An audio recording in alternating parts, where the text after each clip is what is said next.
الحمد لله وكفى وسلام على عباده الذين اصطفى لا سيما على سيد الرسل وخاتم الأنبياء وعلى آله الذين سلكوا على طريق الهدى أما بعد فأعوذ بالله من الشيطان الرجيم بسم الله الرحمن الرحيم وما أصابكم من مصيبة فبما كسبت أيديكم ويعفو عن كثير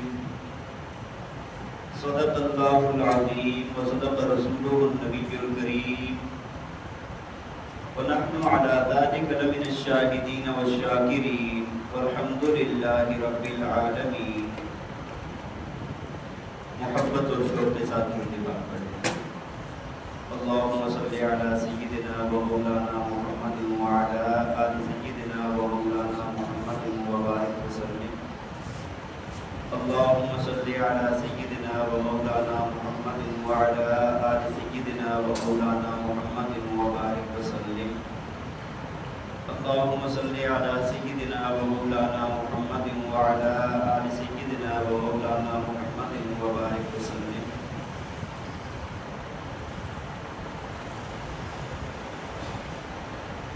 پھر انتہائی قابل احترام، قابل عزت احترام و تکریم، معزز و مکرم سامعین کرام، اللہ رب العالمین کی ذات مسبب الاسباب ہے اور یہ دنیا دار الاسباب ہے. یہاں پر جتنے بھی چیزیں، جتنے بھی واقعات پیش آتے ہیں اس کا تعلق اسباب کے ساتھ ہوتا ہے، اور اسباب کبھی ظاہری ہوتے ہیں اور کبھی باطنی ہوتے ہیں. اگر حقیقت میں دیکھا جائے تو اصل اسباب باطنی ہی ہوتے ہیں. ظاہری اسباب وہ ہوتے ہیں کہ جن کا تعلق ہمارے علم کے ساتھ ہے، جن کو ہم علم سے اپن سے سمجھ سکتے ہیں، اور باطنی اسباب کا تعلق بصیرت کے ساتھ ہے، اندر کے ساتھ ہے، عقیدے کے ساتھ ہے. اب آپ نے دیکھا کہ پورے ملک کے اندر طوفانی بارشیں آئیں، کبھی طوفانی ہوائیں چلتی ہیں، کبھی زلزلے آتے ہیں، کبھی طرح طرح کے مسائل، طرح طرح کے حالات آتے ہیں. ایک تو اس کی ہوتی ہیں ظاہری اسباب.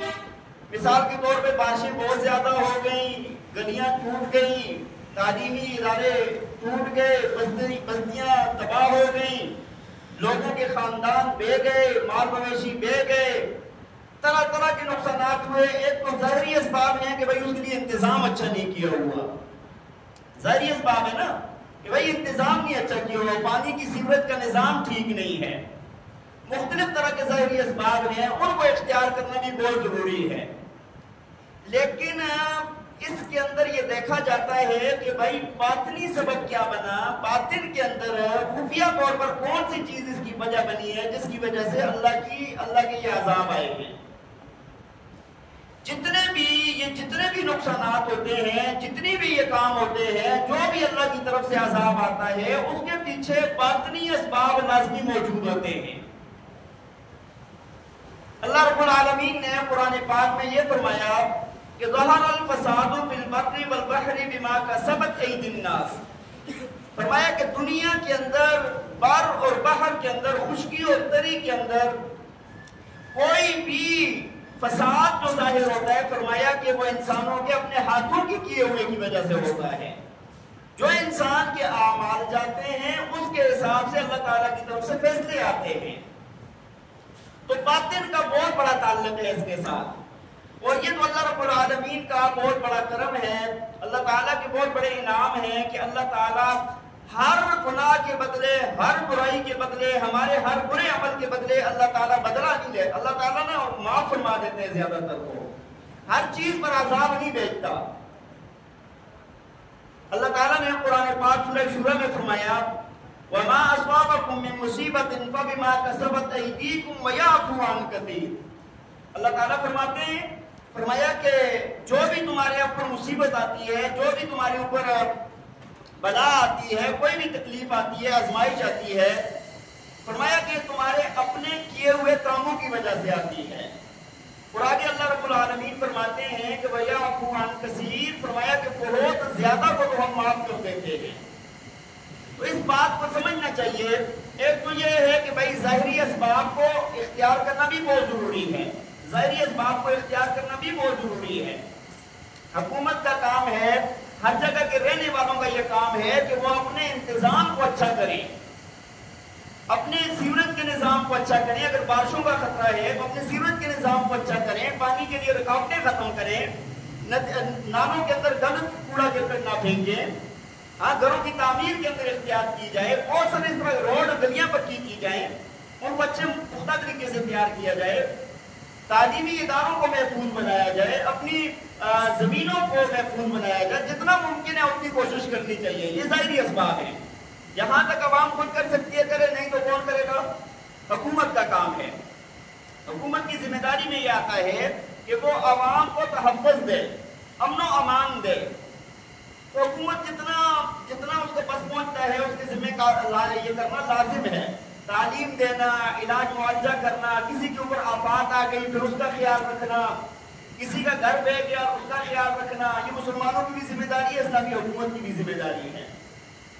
تو ظاہری اسباب بھی اختیار کریں گے، لیکن باطنی اسباب جن کی وجہ سے یہ عذاب آتے ہیں ان کو بھی ہمیں چھوڑنا پڑے گا.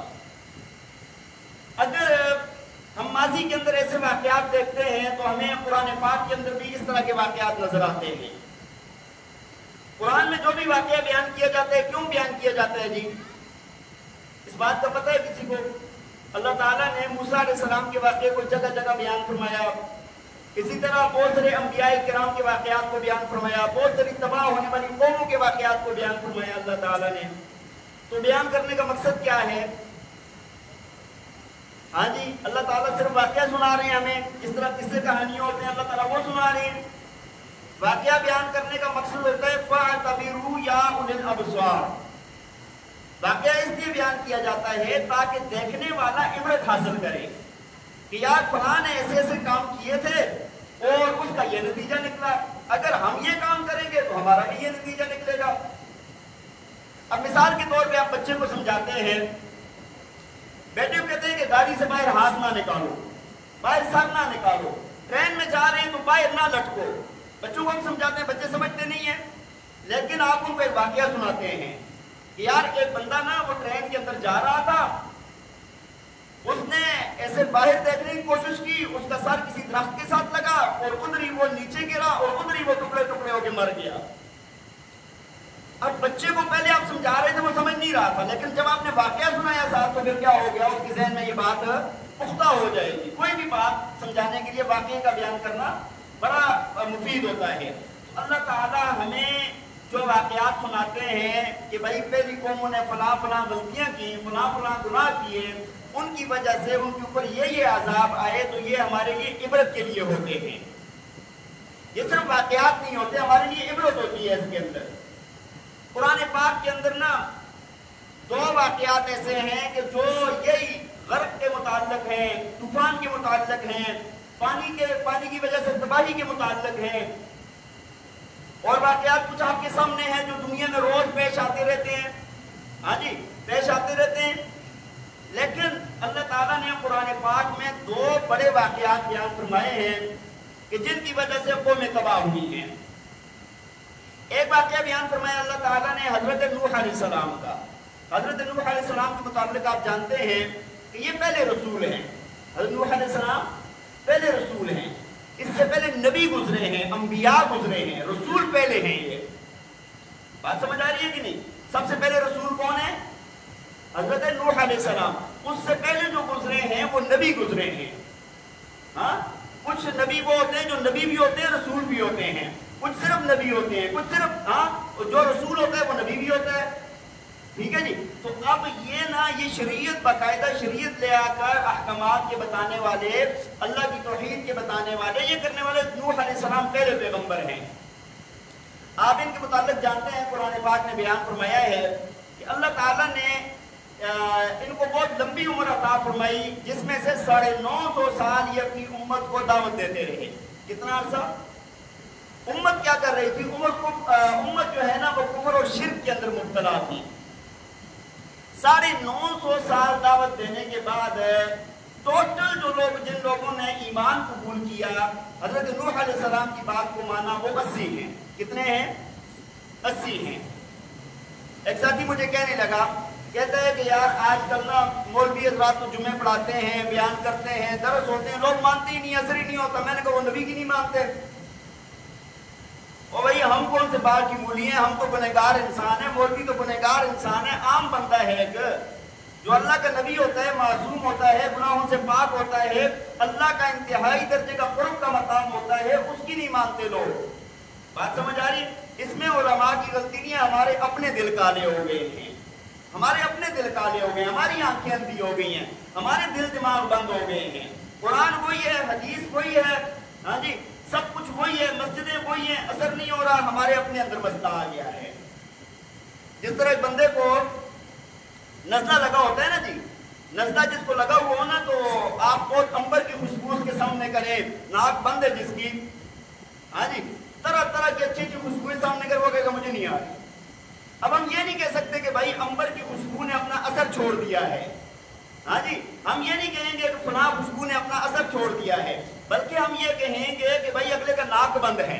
کیا کہیں گے؟ اگلے بندے کا ناک بند ہے۔ اسی طرح اگر ہمارے اوپر قرآن کا اثر نہیں ہو رہا، حدیث کا اثر نہیں ہو رہا، واعظ نصیحت کا اثر نہیں ہو رہا، تو اس کا مطلب یہ ہے کہ ہمارے دل کالے ہو گئے ہیں، ہمارے اندر فرق آ گیا ہے۔ اللہ کا قرآن وہی ہے، حدیث وہی ہے، قرآن وہی ہے جس کے متعلق فرمایا لو انزلنا هذا القرآن على جبل لرأيته خاشعا متصدعا من خشية اللہ۔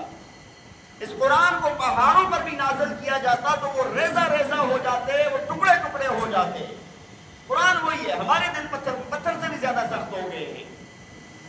بہرحال حضرت نوح علیہ السلام نے کتنی دعوت دی جی؟ 950 سال۔ 950 سالوں میں 80 بندوں نے ایمان قبول کیا۔ کتنے لوگوں نے؟ پھر بہت زیادہ مخالفت کی، بہت کچھ ہوا، آخر اللہ کا عذاب آیا۔ اللہ تعالیٰ نے فرمایا کہ آپ کشتی بنا لیں، جو آپ کے ماننے والے ہیں ان کو کشتی میں لے کے سوار ہو جائیں، اور سب کے سب کو اللہ نے تباہ کر دیا، اللہ تعالیٰ نے غرق کر دیا۔ پانی کا عذاب آیا، ہاں تندوروں سے پانی نکلنے لگا، آسمانوں سے برسنے لگا، یعنی زمین سے بھی پانی نکل رہا تھا، اوپر سے بھی برس رہا تھا، پوری کائنات ایک سمندر کا منظر بن گئی تھی۔ پوری کائنات کے اندر جو حضرت نوح علیہ السلام کے ساتھ جو چیزیں سوار تھی وہ تو بچ گئی، اور کائنات کے اندر کوئی چیز بھی نہیں بچی تھی۔ 6-7 مہینے تک پانی یہ پہاڑوں کی چوٹیوں کے اوپر چڑھا ہوا تھا۔ اب یہاں پر یہ تو اللہ تعالیٰ نے واقعہ بیان کیا ہے، آپ حضرات قرآن پڑھتے ہیں، سنتے ہیں، آپ کے علم میں ہے۔ اب یہاں پر نا اسباب دیکھیں کہ وجہ کیا ہوئی تھی یہ واقعہ پیش آنے کی۔ اللہ تعالیٰ نے ان کو غرق کا عذاب، ان پر طوفان لایا، تو وجہ کیا بنی تھی؟ سب سے پہلی وجہ کفر، توحید کا انکار، اللہ کے نبی کا انکار۔ اللہ تعالیٰ نے قرآن پاک میں فرمایا کذبت قبلہم قوم نوح فکذبوا عبدنا وقالوا مجنون وازدجر۔ اللہ تعالیٰ فرماتے ہیں کہ انہوں نے نوح علیہ السلام کی تکذیب کی، اس سے پہلے نوح علیہ السلام کی تکذیب کی، ہمارے بندے کو انکار کیا، اور کہنے لگے وازدجر، اور دھمکیاں دیتے تھے۔ کیا کرتے تھے؟ تو جو کفر ہے نا جی، کفر، اللہ کو وحدہ لا شریک نہیں مانا، اللہ کے نبی کو نہیں مانا، سب سے بنیادی وجہ، سب سے پہلی وجہ اس طوفان کے آنے کی کفر بنی ہے۔ آج بھی اگر ہم اپنے معاشرے میں دیکھیں تو الحاد بہت زوروں سے پھیل رہا ہے، کفر بہت زوروں سے پھیل رہا ہے۔ تو بھائی یہ بنیادی وجہ ہمیں اس وقت ہوش کے ناخن لینے چاہیے کہ بھائی وہ جو قوم تباہ ہوئی تھی اس کا پہلا سبب کیا بنا تھا؟ اللہ تعالیٰ نے کیا بیان فرمایا؟ کفر بیان فرمایا ہے۔ اور دوسرا سبب تھا ان کا شرک۔ اللہ تعالیٰ کی ذات کے ساتھ نا اور معبود بنا لیے تھے لوگوں نے۔ اولیاء تھے، 5 اولیاء تھے، ہاں، وقت سوا یعوق یعوق نصر. ان کا انہوں نے کیا کیا کہ جب ان کی وفات ہو گئی، وفات کے بعد انہوں نے ان کے مجسمے بنائے. مجسمے بنانے کے بعد پہلے تو تعظیم کرتے تھے، یار یہ اللہ کی یاد دلاتے رہیں گے، بزرگ لوگ تھے. تھوڑا عرصہ گزرا تو پھر انہی بزرگوں کے سامنے، ان کے مجسموں کے سامنے سجدے شروع کر دیے. اللہ تعالیٰ نے قرآن پاک میں یہ بات بھی بیان فرمائی ہے، فرمایا کہ وَقَالُوا لَا تَذَرُنَّ آلِهَتَكُمْ وَدًّا وَلَا سُوَاعًا وَلَا يَغُوثَ وَيَعُوقَ وَنَسْرًا. فرمایا کہ یہ لوگ کہتے تھے کہ اپنے معبودوں کو وَد، سوا، یغوث، یعوق، نصر کو نہ چھوڑو. انہوں نے کیا کیا کہ ان کے سامنے سجدے کر، اللہ کے نبی کا، برحق نبی کا، اللہ کی ذات کا انکار کر دیا، اور کس کے آگے سجدے کرنے لگے؟ ان بتوں کے آگے سجدے کرنے لگے. اب جب یہ معاملہ ہوا نا، تب اللہ کے نبی نے بد دعا کی. ہاں جی، اللہ کے نبی نے فرمایا کہ یا اللہ ان کو کائنات میں نا، ان کو بالکل نہ چھوڑ، ان کو ختم کر دے. ہاں، ان کو نیست و نابود کر دے، اور نہ ان کی اولادوں کو چھوڑ. فرمایا کہ وہ بھی پیدا ہوں گے تو وہ فاسق فاجر ہی ہوں گے. اب اللہ کی طرف سے عذاب آیا اور یہ ساری کی ساری قوم تباہ ہوئی ہے. تو شرک جو ہے نا، شرک یہ بہت بڑا گناہ ہے. شرک بہت بڑا گناہ ہے. ہاں جی، ما فوق الاسباب، ما فوق الاسباب، وہ اللہ کی ذات کے علاوہ کسی اور کو نہیں پکارا جا سکتا. اپنی مدد کے لیے اللہ کی ذات کو پکارا جا سکتا ہے. انبیاء نے بھی اللہ کو پکارا. انبیاء پر جب سختی آئی کس کو پکارا ہے؟ اولیاء نے بھی اللہ کو پکارا. ہمارے اللہ کے آخری پاک پیغمبر محمد عربی، محمد مصطفیٰ، احمد مجتبی صلی اللہ علیہ وسلم نے بھی کس کو پکارا؟ اللہ کو پکارا نا. وہی غزوہ بدر ہے، رات کا وقت ہے، سب نے سجدے میں پڑے ہوئے رو رہے ہیں. کس کے سامنے رو رہے ہیں؟ ہاں، صدیق اکبر رضی اللہ تعالیٰ عنہ آگے سے پکڑ لیتے ہیں، یا رسول اللہ اتنا نہ روئے، اللہ نے آپ کی دعاؤں کو قبول کر لیا ہے. فرمایا داڑھی مبارک تر ہو گئی، کندھے سے ایسے دعائیں مانگتے ہوئے کندھے سے چادر گر گئی، نیچے زمین تر ہو گئی تھی. تو اللہ کے نبی کس سے مانگ رہے ہیں؟ انبیاء، اولیاء، صحابہ، نیک لوگ، بزرگ، تمام لوگوں نے مشکلات میں کس سے مانگا؟ اللہ سے. تو اب کوئی بندہ اللہ کی ذات کو چھوڑ کے کسی اور مخلوق سے مانگے گا تو وہ شرک کرے گا. وہ کیا کرے گا؟ تو شرک بہت بڑا گناہ ہے. اللہ تعالیٰ قرآن پاک میں فرماتے ہیں ان اللہ لا یغفر ان یشرک بہ ویغفر ما دون ذلک لمن یشاء. فرمایا کہ ہم چاہیں تو کسی بھی گناہ کو معاف کر دیں، لیکن اللہ فرماتے ہیں مشرک کو ہم نہیں معاف کریں گے. مشرک کو ہم معاف. اور اللہ تعالیٰ نے قرآن میں یہ بھی فرمایا ہے کہ یہ جنت میں داخل نہیں ہو سکتا مشرک حتی یلج الجمل فی سم الخیاط. فرمایا یہاں تک کہ سوئی کے ناکے میں سے جب تک اونٹ نہ گزر جائے نا، یہ جنت میں داخل نہیں ہو سکتا. سوئی کے ناکے میں سے اونٹ گزر سکتا ہے؟ ایک نہ سمجھ کہنے لگا کہ اتنا بڑا سوئی کا ناکا بنا دیں، اس کے درمیان سے گزار دیں. بھائی اللہ تعالیٰ مثال اس سوئی کی دے رہے ہیں، جو سوئی ہوتی ہے نا باریک سی تار والی، اس کے ناکے میں سے گزارنے کا فرما رہے ہیں. وہ بات سمجھ، جس طرح ہم اس کے ناکے میں سے نہیں گزار سکتے نا، ایسے یہ بندہ جنت میں داخل ہے. وہ بات سمجھ آ رہی ہے کہ نہیں؟ اس وجہ سے یہ شرک بہت بڑا گناہ ہے. ہاں، ان الشرک لظلم عظیم. ہاں، فرمایا کہ شرک جو ہے نا سب سے بڑا ظلم ہے. تو قوم نوح کا دوسرا جو وجہ اور سبب بنی ہے عذاب کے لیے وہ شرک تھا. اور تیسرا ان کا سبب تھا استہزاء. مذاق اڑاتے تھے، استہزاء کرتے تھے، تمسخر کرتے تھے اللہ کے پاک پیغمبر کے ساتھ. اللہ تعالیٰ نے قرآن پاک میں حضرت نوح علیہ السلام کی دعوت کو نقل فرمایا. فرمایا کہ نوح علیہ السلام عرض کرنے لگے قال رب انی دعوت قومی لیلا ونہارا فلم یزدہم دعائی الا فرارا وانی کلما دعوتہم لتغفر لہم جعلوا اصابعہم فی آذانہم واستغشوا ثیابہم واصروا واستکبروا استکبارا. ہاں، فرماتے ہیں کہ یا اللہ ان لوگوں کو نا میں نے دن میں بھی دعوت دی ہے، رات میں بھی دعوت دی ہے. دن کو بھی میں نے بتایا ہے کہ تمہارا رب اللہ ہے، وحدہ لا شریک ہے. رات میں بھی ان کو میں نے یہ بتایا ہے. دن میں بھی میں نے شرک کی تردید کی ہے، رات میں بھی شرک کی تردید کی ہے. میں نے دن میں بھی تیرے احکامات کی دعوت دی، رات میں بھی تیرے احکامات کی دعوت دی میں نے. لیکن کیا ہوا؟ یہ کیا کہنے لگے؟ فرمایا فلم یزدہم دعائی فرارا، فرمایا کہ میرے پکارنے سے، دعوت دینے سے کچھ بھی اضافہ نہیں ہوا سوائے اس کے کہ یہ لوگ بھاگ رہے تھے. ہاں جی. اور دوسرا آگے کیا فرمایا؟ انی کلما دعوتهم لتغفر لهم جعلوا اصابعهم في آذانهم واستغشوا ثيابهم واصروا واستكبروا استكبارا. فرمایا کہ جب کبھی میں دعوت دیتا تھا نا، یا اللہ میں دعوت دیتا تھا کہ آپ ان کو معاف کر دیں، اور یہ کیا کرتے تھے؟ کہا کانوں میں ایسے انگلیاں ڈالتے تھے، کانوں میں انگلیاں ڈالتے تھے اور اپنے چہروں کو کپڑے سے لپیٹتے تھے. واستغشوا ثيابهم، اپنے چہروں کو لپیٹتے تھے، مذاق اڑاتے تھے کہ تیری آواز بھی ہمارے کانوں تک نہ آئے، اور اپنے تکبر پر ڈٹے ہوئے تھے.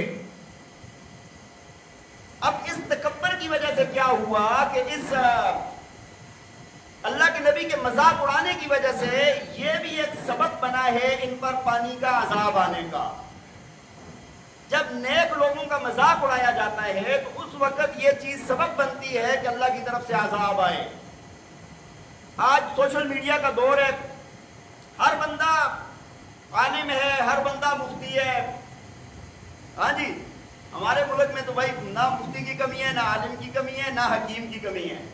استاد جی فرمایا کرتے تھے، فرمایا کہ کسی بھی بندے کو اٹھا کے پوچھ لو نا کہ یار مجھے فلاں بیماری ہے، کہتے یار میں تمہیں اس کا علاج بتاتا ہوں. ہر بندہ حکیم بنا ہوا ہے. اور اگر کسی سے مسئلہ پوچھ لو کہ یار میں عالم تو نہیں ہوں، پتہ تو نہیں ہے مجھے، لیکن میرے خیال میں یہ مسئلہ ہے. آپ نے دیکھا ہوگا نا، یہ تو ہمارا روز کا مشاہدہ ہے. تو سوشل میڈیا پہ زیادہ ہی پہلے سے بہت زیادہ مفتی بن گئے نا. چاہے سورہ فاتحہ کا ترجمہ نہ آئے، نماز ٹھیک طریقے سے نہ آئے، ہاں جی، اور قرآن کی تلاوت کرنا دیکھ کے ناظرہ پڑھنا نہ آئے، لیکن ہے وہ مفتی ہے، وہ بڑے بڑے علماء پر، نیک لوگوں پر، بزرگوں پر، امام ابو حنیفہ، امام شافعی، امام مالک، امام احمد بن حنبل، ائمہ محدثین، فقہاء، ان کے اوپر وہ تان تشنیع کرے گا. یہاں تک کہ ایسے بدبخت آ گئے ہیں جو صحابہ پر تان تشنیع کرتے ہیں. جب نیک لوگوں پر تان تشنیع کیا جائے، ان کا مذاق اڑایا جائے، اس وقت پھر اللہ کی طرف سے ایسے عذاب آتے ہیں جس طرح قوم نوح پر اللہ تعالیٰ نے عذاب نازل کیا ہے. اسی طرح ایک چیز جو اللہ تعالیٰ نے ان کی بیان فرمائی نا، وہ مکروا مکرا کبارا، فرمایا کہ یہ بہت بڑے سازشی لوگ تھے، سازش کرتے تھے. کیا کرتے تھے؟ دین میں سازش کرتے تھے. کبھی کوئی بات نکال دی، کبھی کوئی بات نکال دی، کبھی ایک جگہ سے پکڑ لیا، کبھی دوسری جگہ سے پکڑ لیا. لوگوں کے ذہنوں کو متزلزل کرتے تھے، خراب کرتے تھے، سازشیں کرتے تھے دین کے خلاف. یار یہ تو وہ ایسے کہتے ہیں تو ایسے کیوں نہیں ہوا، وہ جی فلاں کام ایسے ہوا تو ایسے کیوں نہیں ہوا. ہاں جی.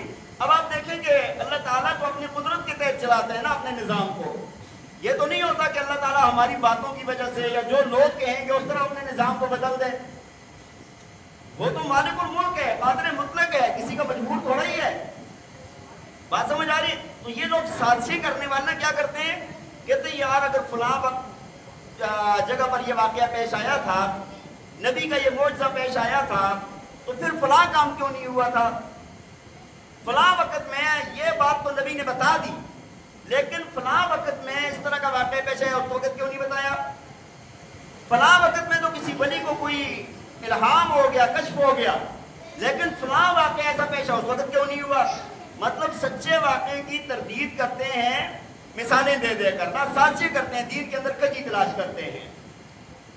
اور دوسرا کام ان کا، پانچواں کام اللہ تعالیٰ نے قرآن پاک میں کیا فرمایا؟ وَقَدْ أَضَلُّوا كَثِيرًا، فرمایا کہ یہ بہت زیادہ لوگوں کو گمراہ کرتے تھے.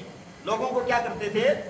دین سے ہٹاتے تھے. خود بے دین تھے، مشرک تھے، ہاں، اللہ کی ذات کو وحدہ لا شریک نہیں مانتے تھے، اللہ کے نبی کی تکذیب کرتے تھے، استہزاء کرتے تھے، اپنے ساتھ اور لوگوں کو بھی گمراہ کرتے تھے. ساتھ ہی ان لوگوں کے اندر یہ کام پائے جاتے تھے تو اللہ تعالیٰ نے ان کے اوپر کون سا عذاب نازل کیا ہے؟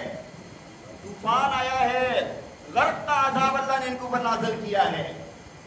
نوح علیہ السلام کی پوری قوم آپ دیکھیں نا، 80-82 لوگوں کے علاوہ سارے کے سارے ڈوب کے مر گئے.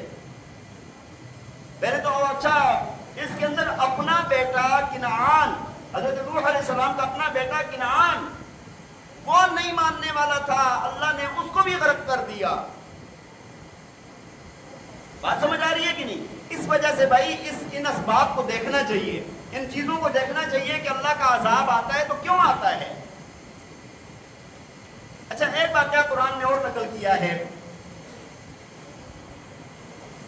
اچھا ایک چیز درمیان میں اور آپ کو عرض کرتا ہوں.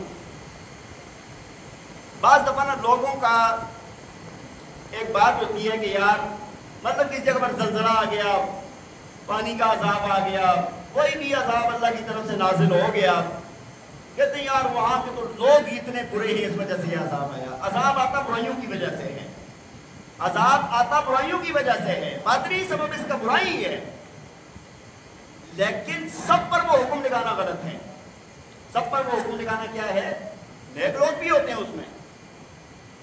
اللہ تعالیٰ نے قرآن پاک میں فرمایا نا وَاتَّقُوا فِتْنَةً لَا تُصِيبَنَّ الَّذِينَ ظَلَمُوا مِنكُمْ خَاصَّةً وَاعْلَمُوا أَنَّ اللَّهَ مَعَ الْمُتَّقِينَ. وَاعْلَمُوا أَنَّ اللَّهَ شَدِيدُ الْعِقَابِ. فرمایا کہ اس فتنے سے, اس آزمائش سے بچو جو تم میں سے خاص لوگوں کو نہیں پہنچے گا. جب وہ آئے گا نا سب پر آئے گا. جب وہ آئے گا تو کس پر آئے گا؟ مطلب بستی کے اندر اگر 10 بندے ہیں گڑبڑ کرنے والے, 20-50 بندے ٹھیک ہیں, لیکن جب اللہ کا عذاب آیا تو ان کو اللہ الگ نہیں کرے گا. عذاب آئے گا سب سارے جائیں گے. آخرت میں جا کر فیصلہ ہوگا, اچھوں کو اللہ تعالیٰ الگ جگہ عطا فرما دیں گے, جنت عطا فرما دیں گے. تو اس وقت ہمیں اجتماعی طور پر توبہ کی ضرورت ہے. اجتماعی طور پر کیا ہے؟ توبہ کی ضرورت ہے. اجتماعی پر توبہ کرنا اور پھر طرح طرح کی ادھر لوگوں پر باتیں کرنا. پہلے گناہوں سے بھرے ہوئے ہیں, اوپر سے پتہ نہیں لوگوں پر کیا کیا الزام لگا رہے ہوتے ہیں ہم. وہ اللہ کی اور ناراضگی بول لینے والی بات ہے. بات سمجھ آئیے. تو ایک تو میں نے آپ کو عرض کی کہ کیا کرنا ہے, اللہ تعالیٰ کے عذابوں سے پناہ مانگنی ہے, توبہ کرنی ہے, استغفار کرنی ہے, اور اللہ تعالیٰ آپ کو عذابوں سے محفوظ فرما دیں گے. اللہ تعالیٰ ہم سب کو, ہمارے ملک کو, پوری دنیا کو اللہ تعالیٰ عذابوں سے محفوظ فرمائے اور گناہوں سے بچنے کی توفیق عطا فرمائے. یہ پہلا واقعہ میں نے مختصر صاحب کے سامنے عرض کیا کہ اللہ تعالیٰ نے ماضی کے اندر ایک واقعہ بیان کیا ہے جس کے اندر ایک قوم غرق ہوئی ہے, اور غرق ہونے کے اسباب کیا تھے وہ میں نے آپ کے سامنے عرض کیے ہیں. ہاں جی, کفر, شرک, نیک لوگوں کے ساتھ, انبیاء کے ساتھ مذاق, ہاں جی, اور سازشیں کرنا, دین سے دور کرنا لوگوں کو, یہ اسباب بنیادی اسباب تھے جس کی وجہ سے اللہ نے وہ عذاب نازل کیا ہے. دوسری ایک قوم کو اللہ تعالیٰ نے قرآن میں بیان فرمایا ہے, ان کو بھی اللہ تعالیٰ نے ان کے مالوں کو, ان کی ساری چیزوں کو تباہ و برباد کر دیا تھا. ان پر بھی پانی کا عذاب آیا ہے. وہ ہے قوم سبا. کون سی قوم ہے؟ قوم سبا. اور اسی قوم کے اندر ملکہ بلقیس بھی آئی ہیں. ملکہ بلقیس بھی. اور اللہ تعالیٰ نے اس قوم کی طرف 13 نبی بھیجے ہیں یکے بعد دیگرے ان کو دعوت دینے کے لیے. اچھا یہ قوم آباد تھی یمن کے اندر. یمن کے اندر یہ قوم آباد تھی. اب جب ملکہ بلقیس کا دور آیا نا, اس وقت اصل میں ان کا جتنا بھی نظام تھا نا, ان کے ہاں بارشوں کا پانی جو اکٹھا ہوتا تھا اسی سے اپنا نظام چلاتے تھے. اب نالے وغیرہ تھے وہ خشک ہو جاتے تھے, جو اس میں پانی تھوڑا بہت جمع ہوتا تھا, اسی سے فصلیں سیراب ہوتی تھی, اسی سے سب کچھ ہوتا تھا. جب ملکہ بلقیس کا دور آیا نا, انہوں نے کیا کیا کہ انہوں نے آ کر کہا, اور اس کی وجہ سے پھر لوگ لڑتے بھی تھے. ابھی بھی آپ دیکھیں جن علاقوں میں بارشی پانی جو ہے نا نہروں میں آتا ہے, اس کو جمع کر کے فصلوں کو لگایا جاتا ہے, تو لوگوں کا پھر لڑائیاں بھی ہوتی ہیں اس پر. یار میرا نمبر تھا, تو نے زیادہ کر لیا, تو نے فلاں کر لیا, کد تو کتاب تک بات پہنچ جاتی تھی. ملکہ بلقیس کے سامنے جب یہ بات کی, اس نے نا اپنے وہاں کے ملک کے بڑے بڑے انجینئر بلائے. 60-70 نہریں تھی چھوٹی موٹی, ٹھیک ہے جی, لیکن اب پانی کا انتظام روکنے کے لیے کوئی نہیں تھا نا. انجینئر بلائے, انہوں نے کہا جی ہمیں ایک ڈیم بنانا چاہیے, اور اس ڈیم کے پانی کو ہم اپنی فصلوں کے لیے, اپنے استعمال کے لیے ہم استعمال کریں گے. ڈیم بنایا گیا. ڈیم ایک جگہ پر بنایا گیا جس کو, اس کا بڑا شہر تھا سد معارب. معارب نام تھا, سد کہتے ہیں وہ بند کو. اس ڈیم کی وجہ سے اس کا نام سد معارب بنا. اب کیا ہوا کہ انہوں نے وہ ڈیم بنایا. اس وقت کے جو ماہر انجینئر تھے نا, انہوں نے سیسا, لوہا اور بڑی بڑی چٹانوں کو چھوڑ کر نا وہ بند بنایا. اور یہ بند جو ہے نا, اس کی لمبائی اور چوڑائی 3 میل تھی. 3 میل لمبائی, 3 میل چوڑائی, دونوں پہاڑوں کے درمیان میں تھا نا اس طرح, اور 3 میل اس طرح, 3 میل اس طرح. اب جب وہ بند بنایا گیا نا, اس بند کے 3 دروازے تھے. یعنی ایک ڈیم کے اندر کتنے دروازے تھے؟ ایک نیچے تھا, ایک اوپر تھا, ایک اس سے اوپر تھا. اچھا, اس کے بعد میں ایک ہوز بنایا گیا تھا, بہت بڑا ہوز. یعنی جو ڈیموں سے بھی بڑا تھا۔ اب کیا ہوتا تھا کہ جب بارشیں ہوتی تھی، پانی اکٹھا ہوتا، یہ ڈیم بن گیا، ڈیم بننے کے بعد اب جب پانی ضرورت ہوتا بند کا، اس کا ایک دروازہ کھولا جاتا، 2 دروازے، کتابوں میں لکھا ہے کہ 2 دروازے کھولنے سے اوپر کی ضرورت نہیں پڑتی تھی، وہ روز بھر جاتا تھا لوگوں کا پانی۔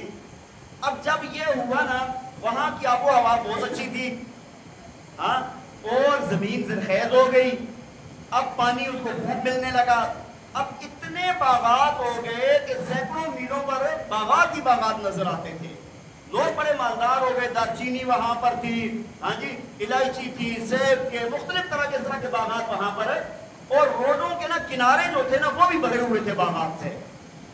یہاں تک کتابوں میں لکھا ہے، تفسیر کے اندر لکھا ہے کہ اگر کوئی عورت اپنے سر کے اوپر ٹوکری رکھ کے اگر بازار سے باغ میں گزر جائے نا تو اس کی ٹوکری پھلوں سے بھر جاتی تھی، اتنا اللہ تعالیٰ پھل دیتے تھے، اور موسم اتنا اچھا ہوتا تھا کہ کوئی کیڑا مکوڑا، کوئی اس طرح کی چیز نہ وہاں پر زندہ نہیں رہتی تھی، بڑا امن و امان والا۔ اور یہ لوگ نا بڑے ماہر ترین لوگ تھے تجارت کے اندر، ہاں جی، اس وقت کی ٹیکنالوجی اور وہ چیزیں بڑی ان کے پاس موجود تھی۔ اب جب یہ ساری چیزیں ان کو مل گئی نا، اب انہوں نے اپنے رب کا انکار کرنا شروع کیا۔ اللہ تعالیٰ نے ان کی طرف 13 نبی بھیجے، میں نے آپ کو عرض کیا کہ 13 نبی آئے کے بعد دیگرے ان کو دعوت دیتے رہے، کچھ نے مانا، کچھ نے انکار کیا، کرتے کرتے بہرحال زیادہ لوگوں نے انکار کیا، اور یہاں تک ہے کہ کہنے لگے کہ یار جس رب سے تم ڈرا رہے ہو نا، کہہ رہے ہو اس کا شکر ادا کرو، فلاں کرو فلاں کرو، وہ کچھ کر سکتے تو کر لے، ہمارا ہم سے یہ نہیں، ہم سے چھین سکتے تو چھین لے۔ اتنے بدماش بن گئے نا، رب تعالیٰ کے سامنے اتنی عقل دکھا رہے ہیں، کچھ کر سکتے تو کر لے ہمارا۔ آج کل ہوتا ہے نا، کسی کو اگر دعوت دی جائے نا، ہاں جی صاحب صاحب میں تو بڑا، میرے نوکر چاکر میرے آگے پیچھے دائیں بائیں، ہاں جی، وہ خدائی زبان بول رہے ہوتے ہیں نا۔ یہ ابتدا ہوتی ہے، جوانی ہوتی ہے، پھر آخر بھی دیکھا کریں ایسے لوگوں کا، ہاں جی۔